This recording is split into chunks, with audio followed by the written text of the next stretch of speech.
Hello, friends.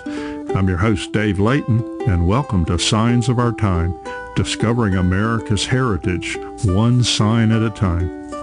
This podcast is designed to provide the story behind the story found on America's roadside historical signs. Some historical markers are fascinating. Others, not so much. It truly depends on the interests of the person reading the marker.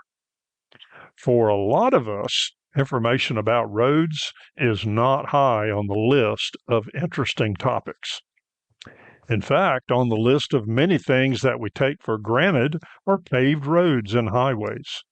It's easy to not think about the road unless we hit a bump, a pothole, or get delayed because of road construction or maintenance. My wife and I travel often and use interstates and other highways to get to our destinations. Unfortunately, there have been times when rough roads have even damaged our tires, and all of us have experienced delays and detours due to road construction. Having a national system of highways hasn't always been part of our nation. Some of us remember when a well-paved and wide-open interstate system was new.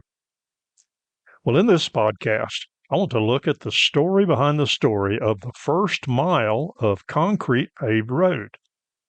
I'm specifying a mile of concrete paved road because paving roads, even with concrete, was not something new. Several locations had short stretches of streets that were paved with concrete, but nothing specifically aimed at paving for distances.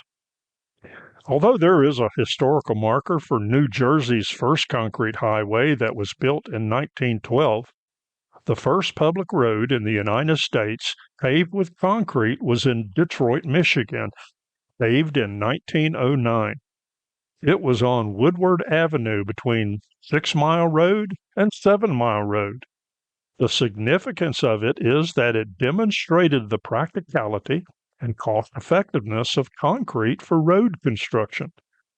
And I think it's very fitting that Detroit tested this process since the city is famous for the early years of the automotive industry in America. The cost of the experiment was $13,537, including $1,000 in state aid. The experiment was so successful that 60 more miles of concrete paved roads were completed over the next 2 years. It wasn't long before other states began paving their own roads with concrete. Eventually, it led to the national highway system that we have today. Before this, most roads throughout America were not paved. Most were dirt or gravel. If any roads were paved, it was generally in cities. But as the use of automobiles grew, so too did the demand for better roads. Early road construction used a variety of materials such as gravel, brick, cobblestone, and an early form of asphalt called macadam. And if you search out other materials used for road construction, you'll even find where logs were used. Logs would be laid perpendicular to each other, forming a surface over mud, swampy areas, or low-lying areas. These roads were referred to as corduroy roads. This technique wasn't used for long distances, but it was useful for short spans. There were all sorts of challenges, as you can imagine. It was not a smooth surface, and logs were prone to shifting, making it unsafe for horses and unstable for the vehicles being pulled. Interestingly, the technique was used as late as World War I, and again in World War II during the construction of the Great Alaskan Highway. Paved roads go as far back as 4000 BC in ancient Mesopotamia, which is now the country of Iraq. They used mud bricks that were dried and set with bitumen, a natural asphalt-like substance. We also know the Romans were experts in paving roads.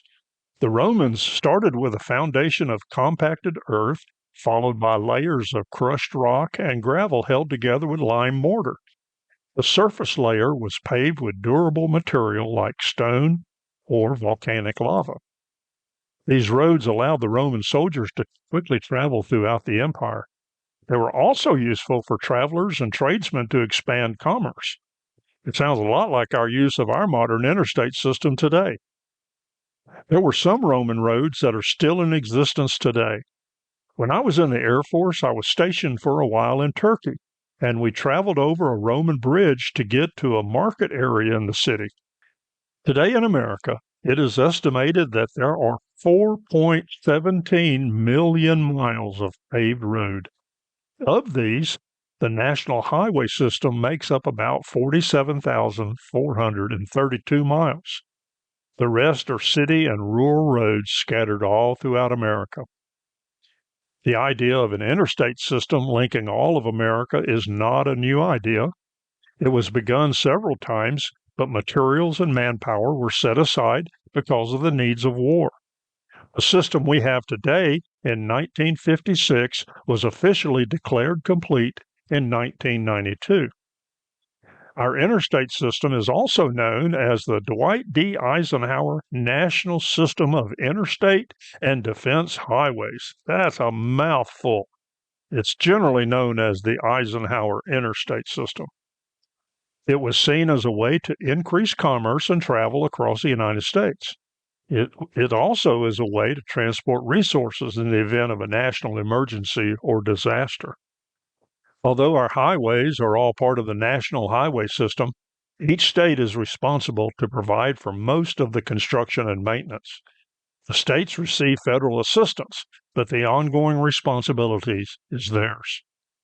Also, while laws about highway design and construction are generally consistent, there are variations due to unique situations in various states. But through all the growth and development of our highways and roads, concrete remains the primary component for highway construction. Even when we see a road that's paved with asphalt, it likely is a combination of asphalt and concrete. And it all goes back to 1 mile in Detroit, Michigan in 1909. Well, friends, there you have it.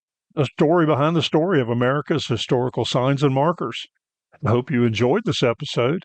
I invite you to subscribe and continue listening as we bring more episodes about the rich heritage of our great nation. Please share this podcast with others. If you have interesting stories about historical signs and markers, email me at AmericanHistoricalMarkers@gmail.com. That's AmericanHistoricalMarkers@gmail.com. Maybe your story behind the story will be featured. I'm your host, Dave Layton, and thank you for listening and safe travels.